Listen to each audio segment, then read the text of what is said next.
Hola y bienvenidos a este webcast sobre combinaciones de negocios bajo control común o Business Combination Under Common Control. Hoy le ofrecemos un resumen del documento de discusión, Discussion Paper, que se publicó en noviembre de 2020. Me llamo Tadeu Sendón y soy miembro del IASB. Me acompaña hoy Freddy Nieto, miembro del personal técnico del IASB. Antes de empezar, nos gustaría hacer unas aclaraciones. Al igual que todas nuestras presentaciones, todas las opiniones que compartamos aquí hoy son las nuestras y no necesariamente las del IASB o de la Fundación AFRS. Si quiere más información sobre el proyecto, en este slide verán un enlace a la página web del proyecto en el que encontrarán el documento de discusión, materiales educativos de apoyo y una explicación de cómo enviar una carta de comentario. Los slides utilizados en esta presentación también están disponibles en la página web del proyecto. Hoy hablaremos de los siguientes temas. ¿Por qué el board lleva a cabo este proyecto y cuál es su enfoque? Opiniones preliminares del board sobre cuándo el método de adquisición y el método de valor contable debería aplicarse y un breve resumen de cómo, en opinión del board, debería aplicarse cada método. Fred, ¿podría por favor hablarnos de la historia del proyecto y del enfoque del IASB al desarrollar sus opiniones preliminares, por favor? Claro, gracias, Tadeo. La NIF 3, Combinaciones de Negocios, establece los requerimientos para combinaciones de negocios entre partes que no están relacionadas y que no requieren el método de adquisición. Sin embargo, la NIF 3 excluye de su alcance las combinaciones de negocios bajo control común. Este vacío en las normas NIF ha dado lugar a diferentes prácticas. En algunos casos, las empresas utilizan el método de adquisición para informar de combinaciones de negocios bajo control común que ofrecen información sobre el valor razonable de estas combinaciones. En otros casos, las empresas utilizan el método del valor contable que ofrece información sobre el valor contable. Además, el método del valor contable se aplica de diferentes formas. Y por último, a menudo las empresas revelan poca información sobre estas combinaciones. Las combinaciones de negocios bajo control común, o BCUCC, son comunes en muchos países y partes interesadas han pedido al Consejo que consideren esta laguna en las normas NIF. Las diferencias en la práctica al informar de estas combinaciones preocupan sobre todo a los reguladores de valores. El objetivo del Consejo es desarrollar requerimientos que darían lugar a mejor información sobre las BCUCC para los usuarios de los estados financieros. El Consejo no solo va a intentar reducir la diversidad en la práctica, sino también garantizar que se ofrece información útil sobre estas combinaciones, así como mejorar la transparencia en la información. El proyecto tiene en cuenta todas las diferencias de negocios bajo control común, incluyendo aquellas combinaciones que se han llevado a cabo durante la preparación para una oferta pública inicial, OPI, y ya que las normas NIF no tratan estas transacciones, en el diagrama de esta diapositiva, o slide, el negocio transferido es la empresa C. El proyecto solo considera a transferencias de negocios bajo control común. No tiene en cuenta transferencias de activos, grupos de activos y pasivos o empresas que no tienen un negocio. Esto se debe que no hay exclusiones en el alcance para tales transacciones en las normas NIF existentes. El proyecto tiene en cuenta a la información de la empresa receptora en una BCUCC. En el diagrama, la empresa receptora es la empresa A. El proyecto no tiene en cuenta información de otras partes en la combinación. Esto se debe a que la información de estas otras partes ya se tiene en cuenta en las normas NIF. Informar de una BCUCC afectará normalmente a los estados financieros consolidados de la empresa receptora. No obstante, en algunos casos, cuando no se ha incorporado el negocio transferido, informar de una BCUCC también afectaría a los estados financieros separados e individuales de la empresa receptora. No obstante, el proyecto no considera la contabilización de inversiones en la subsidiaria en los estados financieros separados de la empresa receptora. El motivo es que este tema ya se tiene en cuenta en las normas NIF existentes. Al desarrollar sus opiniones preliminares en el documento de discusión, el Consejo se centró en las necesidades de información de los usuarios principales de los estados financieros de la empresa receptora. Más en concreto, como se muestra en la diapositiva, el Consejo se centró en las necesidades de información de los accionistas minoritarios existentes de la empresa receptora, los accionistas potenciales y sus prestamistas y otros acreedores. El Consejo no se centró en las necesidades de información de la controladora, empresa P. Esto se debe a que la controladora controla la empresa receptora y por ello no tiene que depender de los estados financieros de la entidad receptora para satisfacer sus necesidades informativas. Por el contrario, los accionistas minoritarios, los potenciales y los prestamistas y otros acreedores deben confiar en los estados financieros con propósito general de dicha empresa para satisfacer sus necesidades informativas. El Consejo destacó también que los usuarios principales pueden tener diferentes necesidades informativas. Por ello, en función de la composición de los usuarios principales en las diferentes BCUCC, es posible que dichas necesidades informativas sean también diferentes y que diferente información satisfaga mejor dichas necesidades informativas comunes. En principio, el Consejo destacó que si en la medida en la que las BCCC son parecidas a aquellas tratadas en la NIF 3, se debería ofrecer la misma información. En el caso de que dichas combinaciones sean diferentes, entonces puede que se tenga que ofrecer diferente información. Estas consideraciones están sujetas a la compensación de coste-beneficio, es decir, determinada información debería ofrecerse si los beneficios de dicha información para los usuarios principales son mayores a los costes de ofrecer y analizar esta información. Por último, al desarrollar sus opiniones preliminares, el Consejo también trató de evitar que el proceso fuese demasiado complejo y eliminó la opción de que sean las empresas las que eligen el tratamiento contable. En otras palabras, es decir, el Consejo intentó desarrollar condiciones objetivas de manera que las empresas no pudiesen lograr el resultado contable deseado al estructurar la transacción de cierta manera. Ahora, Tadeo hablará de cómo estas consideraciones han influenciado las opiniones preliminares del Consejo sobre si y cuándo deberían aplicarse el método de adquisición y el método de valor contable en las BCUCC. Gracias, Fred. Voy a hablarles ahora del razonamiento del board sobre este tema. Al desarrollar sus opiniones preliminares, el board tuvo en cuenta las opiniones de las partes interesadas en las consultas iniciales sobre el proyecto. En general, podemos clasificar las opiniones de las partes interesadas en tres grupos. En primer grupo, algunas partes interesadas consideran que todas las combinaciones de negocios bajo control común son diferentes de las combinaciones de negocios entre partes no relacionadas y que a todas ellas les falta esencia económica. Estas partes interesadas tienden a ver las combinaciones de negocio bajo control común desde la perspectiva de la controladora y consideran que ésta simplemente mueve los recursos económicos de un sitio a otro. Estas partes interesadas sugieren que el método del valor contable debería aplicarse a todas las combinaciones de negocio bajo control común.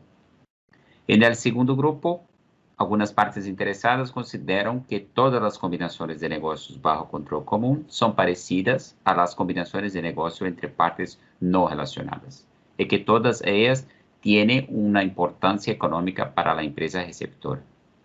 Esto se debe a que en cualquier combinación de negocios, la empresa receptora adquiere el control de un negocio que no controlaba antes de la combinación. Y por este motivo, estas partes interesadas consideran que el método de adquisición debería aplicarse a las combinaciones de negocios bajo control común, sujeto a la compensación del costo-beneficio. Por último, en tercer grupo, algunas partes interesadas consideran que las combinaciones de negocios bajo control común no son todas iguales y que algunas combinaciones son parecidas a aquellas entre partes no relacionadas y hay otras que no lo son. Por tanto, en su opinión, el método de adquisición debería aplicarse en algunos casos y el método del valor contable debería aplicarse en otros. A pesar de la diversidad de opiniones, hemos encontrado un punto en común.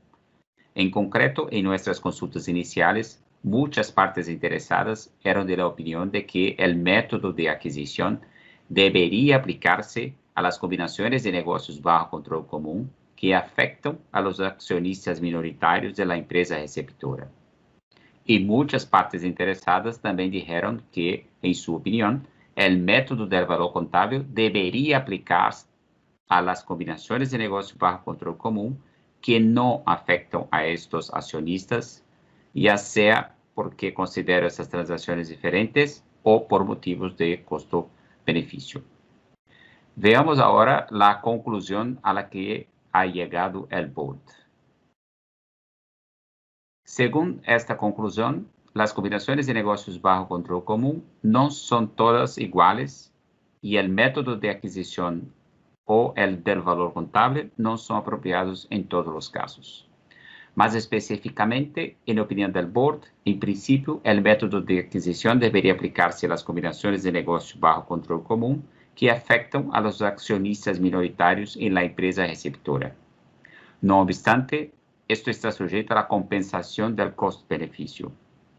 Para tener en cuenta esta compensación, el board también sugiere una excepción y una exención del método de adquisición para algunas transacciones que afectan a los accionistas minoritarios.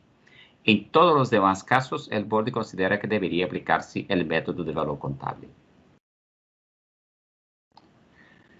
Veamos ahora, en primer lugar, las transacciones que afectan a los accionistas minoritarios. Estas transacciones las pueden realizar tanto empresas que cotizan como aquellas privadas. Ahora vamos a ver qué pasa en una combinación de negocios que afectan a accionistas minoritarios. Una combinación de negocios tradicional y una combinación de negocios bajo control común. En ambos los casos, la empresa receptora, empresa A, adquiere control de la empresa transferida, empresa C. Además, en ambas combinaciones, los accionistas minoritarios de la empresa A adquieren de manera indirecta una participación residual en la empresa C. En consecuencia, en tal combinación de negocios bajo control común, la controladora no mueve únicamente sus recursos económicos de un bolsillo a otro. A pesar de que no hay cambio en el control final de la empresa transferida, hay una adquisición de la participación final en dicha empresa por parte de los accionistas minoritarios de la empresa receptora.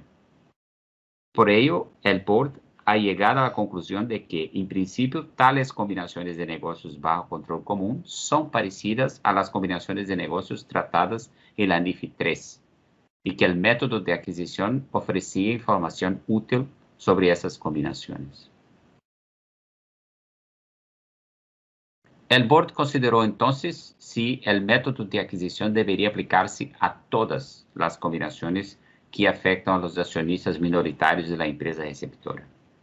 El board destacó que en algunos casos, por ejemplo, cuando las participaciones minoritarias son pequeñas, es posible que el beneficio de aplicar el método de adquisición no justifique los costos.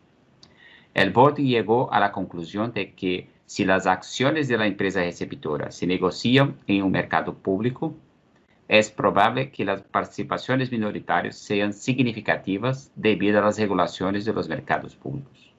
Por ello, en opinión del board, es probable que los beneficios de aplicar el método de adquisición justifiquen los costos en el caso de las empresas públicas. En consecuencia, el método de adquisición se aplicaría en estos casos. Si la empresa receptora es privada, es posible que la participación de accionistas minoritarios sea pequeña o que pertenezcan a las partes relacionadas de la empresa receptora. Por ejemplo, el personal clave de la gerencia. En estos casos, es posible que los beneficios del método de adquisición no justifiquen los costos. Además, si el método de adquisición se requiriese en todos los casos en los que hay participaciones minoritarias en empresas privadas, podrían crear oportunidades para arbitraje contable. En otras palabras, las empresas podrían estructurar una transacción con el único objetivo de lograr el tratamiento contable deseado.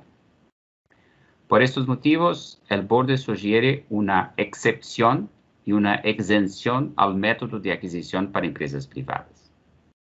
En concreto, en opinión del Board, el método del valor contable debería requerirse todos los accionistas minoritarios de una empresa, si todos los accionistas minoritarios de una empresa privada son partes relacionadas de la empresa.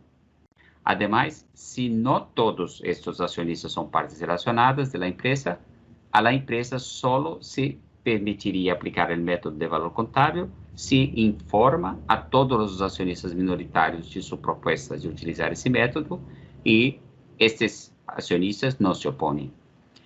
Esta exención se basa en una condición que existe en las normas NIF. Pasemos ahora a las combinaciones de negocios bajo control común que no afectan a los accionistas minoritarios en la empresa receptora.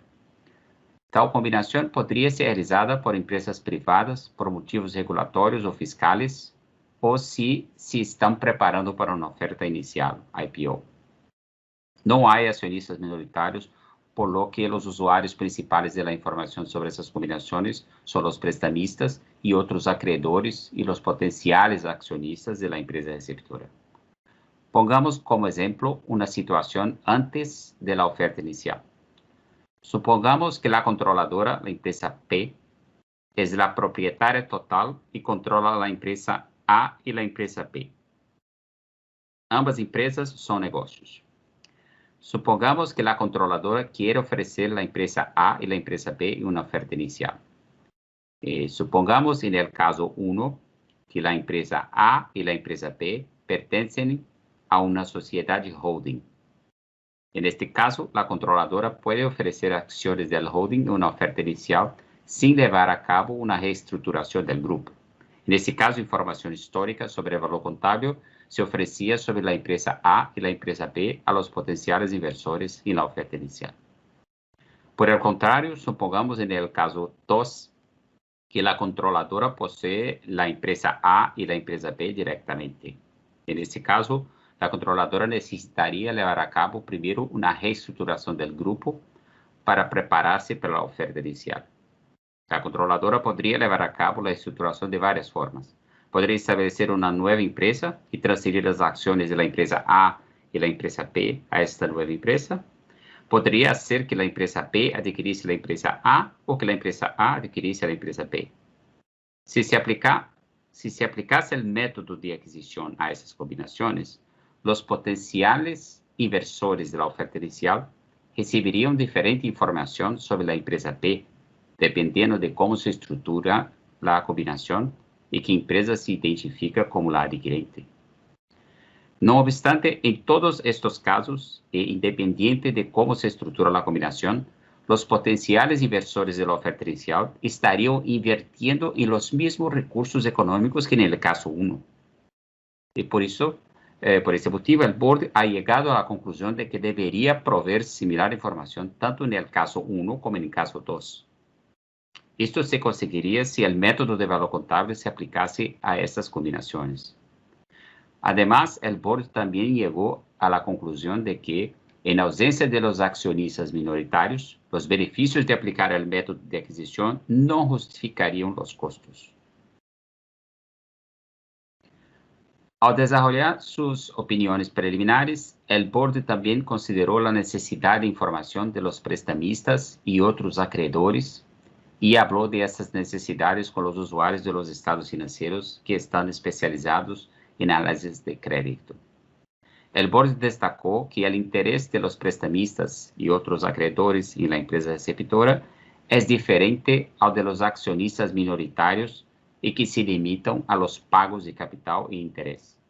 Por ello, el análisis del crédito se centra en la capacidad de la empresa para pagar su deuda y generar nueva deuda, y requiere información sobre los flujos de efectivo y compromiso de deudas de la empresa. En nuestras primeras consultas, las partes interesadas dijeron al board que dicha información y los resultados del análisis de crédito no se ven afectados en grande medida por la aplicación, ya sea del método de adquisición o del método de valor contable a las combinaciones de negocios bajo control común. En conclusión, para establecer qué método se ha de utilizar, primero es necesario considerar si la combinación afecta a los accionistas minoritarios de la empresa receptora.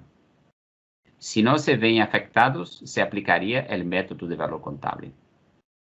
Si se ven afectados, la siguiente pregunta es si las acciones de la empresa receptora cotizan en bolsa. Si es que sí, la empresa receptora debe aplicar el método de adquisición. Si la empresa receptora es privada, el próximo paso es tener en cuenta si todos los accionistas minoritarios son partes relacionadas de la empresa. Si lo son, debe aplicar el método de valor contable. Si no lo son, la empresa puede proponer que se utilice el método de valor contable y informar a sus accionistas minoritarios de que va a hacer tal propuesta. Si estos accionistas no se oponen, la empresa puede utilizar el método de valor contable. Si se opone, la empresa deberá aplicar el método de adquisición. Para terminar, me gustaría destacar que todas las condiciones que aparecen en este diagrama de flujo se basan en las definiciones y condiciones que ya existen en las normas LIFE. El board no propone ninguna condición nueva que no se esté utilizando ya en la práctica. Además, ambos métodos ya se utilizan y no son nuevos para las empresas. Con esto terminamos nuestra discusión de cuándo se debe aplicar el método de adquisición o el método de valor contable de acuerdo con las opiniones preliminares del board. Fred, ¿puedes por favor hablarnos de las opiniones preliminares del board sobre cómo deberían aplicar estos métodos? Claro. En primer lugar, recordemos cómo funciona el método de adquisición al aplicar la NIF 3. El método de adquisición supone normalmente que en una combinación de negocios entre partes no relacionadas se intercambian cantidades iguales. Al aplicar el método de adquisición, los activos y pasivos adquiridos se miden a valor razonable y la plusvalía se mide como la diferencia entre el valor razonable de la consideración pagada y el valor razonable de los activos y pasivos adquiridos, tal y como se muestra en esta diapositiva.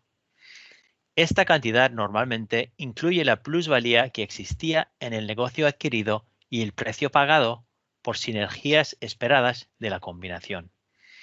En algunos casos es también posible que en un precio pagado en una combinación de negocios se incluya un sobrepago. En estos casos, cualquier sobrepago se incluye en el importe inicial en libros de la plusvalía, que está sujeto a pruebas consiguientes de deterioro de valor. En raras ocasiones, una compra en términos muy ventajosos puede darse también entre partes no relacionadas. En estos casos, la ganancia se reconoce en el estado de resultados. La ganancia se mide como la diferencia entre el valor razonable de la consideración pagada y el valor razonable de los activos y pasivos adquiridos, tal y como se muestra en esta diapositiva. El Consejo consideró si la lógica y los mecanismos de la NIF 3 también se aplican a combinaciones de negocios bajo control común. El Consejo reconoció que dado que las combinaciones de negocios son transacciones entre partes relacionadas, es posible que en algunos casos el precio pagado en una combinación de negocios sea diferente al precio de que se habría pagado en una combinación entre partes no relacionadas. Desde un punto de vista económico, tal diferencia representaría una distribución del patrimonio de la empresa receptora a la controladora o una contribución al patrimonio de la empresa receptora por parte de la controladora. La pregunta entonces es si debería requerirse a la empresa receptora que identifique, mida y reconozca estas distribuciones y contribuciones. No obstante, el Consejo destacó que el método de adquisición solo se aplicaría a las combinaciones de negocios que afectan a los accionistas minoritarias de la empresa receptora. El Consejo concluyó que en tales combinaciones es improbable que se produzcan distribuciones e incluso si se produjesen sería imposible medirlas y reconocerlas por separado de la plusvalía. Por este motivo, el Consejo llegó a la conclusión de que el método de adquisición debería aplicarse por lo general tal y como establece la NIF 3. No obstante, el Consejo también concluyó que si se produce una compra en términos muy ventajosos, en una combinación bajo control común, económicamente este pago insuficiente representa una contribución al patrimonio de la empresa receptora y no una ganancia que se reconozca en el estado de resultados.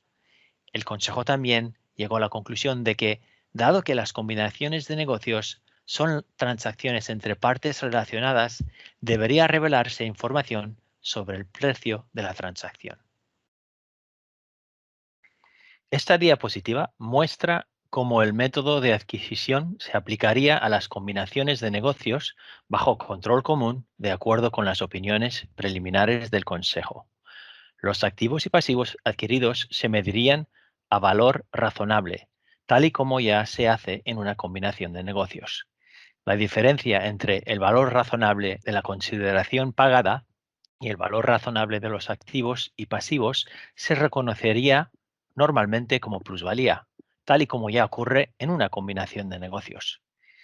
Si el precio pagado incluye un elemento de sobrepago, dicho sobrepago se incluiría en el importe en libros inicial de la plusvalía que estaría sujeto a pruebas consiguientes de deterioro de valor, tal y como ya se hace en las combinaciones de negocios. No obstante, si el precio pagado está por debajo del valor razonable de los activos y pasivos adquiridos, económicamente esta diferencia se reconocería como una contribución al patrimonio de la empresa receptora. Hablemos ahora de cómo se aplicaría el método del valor contable. A diferencia del método de adquisición, el método de valor contable no se describe en las normas NIF, como he explicado antes. Hay muchas formas de aplicar el método de valor contable en la práctica hoy en día. Por ejemplo, en algunos casos, las empresas miden la consideración pagada a valor razonable y en otros casos la miden a valor contable. En algunos casos, las empresas miden los activos y pasivos recibidos a los valores contables de los que informó la empresa transferida y en otros casos utilizan valores contables de dichos activos y pasivos de los que ha informado la controladora. No obstante, tal y como muestra la diapositiva, sí que se utilizan formas parecidas al reconocer la diferencia entre la consideración pagada y los activos y pasivos recibidos. Normalmente, esta diferencia se reconoce como una disminución o un aumento en el patrimonio de la empresa receptora. También hay diferentes formas de ofrecer información de antes de la combinación. Voy a mostrar los diferentes enfoques que se utilizan hoy en día. En algunos casos, las empresas aplican el método de valor contable de forma retrospectiva. Según este enfoque, la información de antes de la combinación se reexpresa para incluir todas las empresas de la combinación desde el principio del primer periodo presentado, como si hubiesen estado siempre combinadas. En otros casos, las empresas aplican el método de valor contable de forma prospectiva. Según este enfoque, todas las entidades combinadas solo se combinan desde la fecha de combinación y la información de antes de la combinación no se reexpresa y solo se ofrece información sobre la empresa receptora.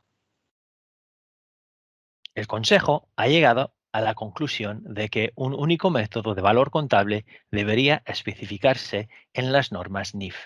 Al desarrollar el documento de discusión, el Consejo se centró principalmente en los principales aspectos de cómo debería aplicarse el método de valor contable. En concreto, el Consejo concluyó que los activos y pasivos recibidos deberían medirse a valor contable del que ha informado la empresa transferida. El Consejo destacó que tal enfoque daría lugar a un resultado similar a aquel producido al combinar los estados financieros de las empresas combinadas. El Consejo también destacó que los valores contables de los que informa la controladora no son relevantes para la combinación entre las empresas combinadas. Además, el Consejo llegó a la conclusión de que la consideración pagada debería medirse a su valor contable.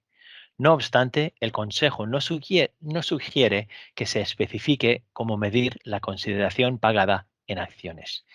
Esto se debe a que la medición de la consideración pagada en acciones propias solo afectaría a la presentación en el patrimonio de la empresa receptora y el Consejo normalmente no requiere presentaciones en patrimonio. Además, el Consejo destacó que la medición de la consideración a valor contable o a valor razonable produciría el mismo resultado para algunas formas comunes de consideración. Por ejemplo, este sería el caso si la consideración se paga en efectivo o por incurrir en pasivos financieros.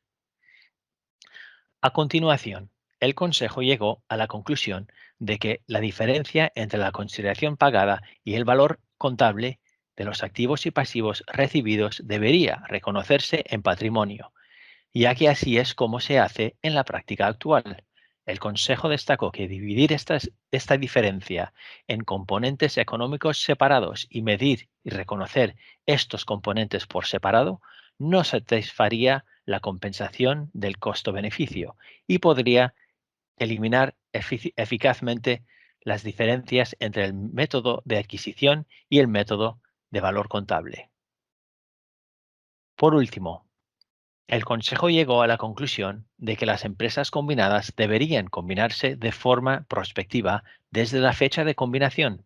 La información de antes de la combinación debería facilitarse únicamente sobre la empresa receptora, sin tener que reexpresar la información.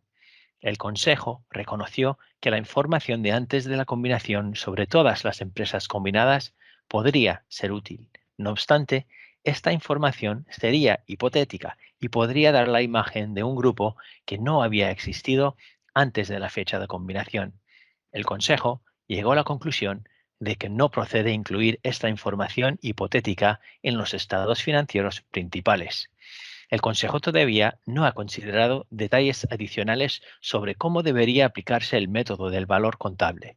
El Consejo tiene pensado analizar todos estos aspectos adicionales en la próxima etapa del proyecto una vez se confirmen las bases del modelo. Con esto termino y le cedo la palabra a Tadeo ahora para los comentarios finales. Gracias, Fred. Para terminar, me gustaría resumir los efectos y las opiniones preliminares del board expuestas en el documento de discusión. Hoy en día, el método de adquisición se aplica a las combinaciones de negocios dentro del alcance de la NIF 3. Ninguna norma NIF en concreto se aplica a las combinaciones de negocios bajo control común. Las empresas utilizan el método de adquisición y diferentes métodos de valor contable para informar de tales combinaciones. Según las opiniones preliminares del board, el método de adquisición se aplicaría a combinaciones de negocios y a combinaciones de negocios bajo control común similares, dependiendo de la compensación del costo-beneficio. Una única forma de método de valor contable se aplicaría en todos los demás casos. En otras palabras, la distinción existente entre combinaciones de negocios y combinaciones de negocios bajo control común se reemplaza por el enfoque en si y cuando las combinaciones de negocios bajo control común son parecidas a las combinaciones de negocios. El enfoque del board está diseñado para ofrecer información útil sobre todas las combinaciones de negocios bajo control común, ofrecer información similar sobre transacciones similares y para mejorar la transparencia al informar sobre las combinaciones de negocios bajo control común. Se puede enviar comentarios con respecto al documento de discusión hasta el 1 de septiembre de 2021. El board planea comenzar a hablar de los comentarios recibidos durante el último trimestre de 2021. Les invitamos a que nos envíen sus comentarios sobre las opiniones preliminares del board. Con eso terminamos el webcast de hoy. Gracias por su atención. Por favor, sigan el proyecto en nuestra página web para mantenerse informados sobre eventos futuros y esperamos recibir sus opiniones sobre el documento de discusión. Hasta pronto.